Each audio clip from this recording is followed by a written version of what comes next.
আল্লাহ নিজের হাতে রমজান সাজাইছেন। আল্লাহ বলে, বান্দা শোনো আমি রমজানকে কেমনে সাজাইলাম। 1, পুরা মাস রোজা। 2, প্রতিদিন ইফতার। 3, প্রতিদিন সাহারি। 4, প্রতিদিন 20 রাকাত তারাবি। 5, শেষ দশকে এতেকাফ। 6, শেষ দশকের বেজর রাত্রিতে শবে কদর। এরপরে 7, একটা নফল একটা ফরজের সমান। 8, একটা ফরজ 70টা ফরজের সমান। 9, প্রথম দশক রহমত। 10, মাঝখানের দশক মাগফিরাত। 11, শেষ দশক জাহান্নাম থেকে মুক্তি।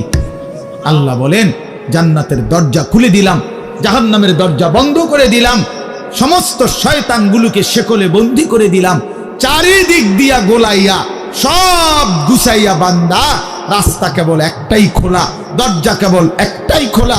পুরা রমজান রাতে আসো, দিনে আসো, দুপুরে আসো, শুধু আমার গোলামি করবা, গুনাহ ছেড়ে দিবা, আর একটা দরজা দিয়েই সবাই ঢুকবা, শুধুই জান্নাত, শুধুই জান্নাত, শুধুই জান্নাত, শুধুই জান্নাত।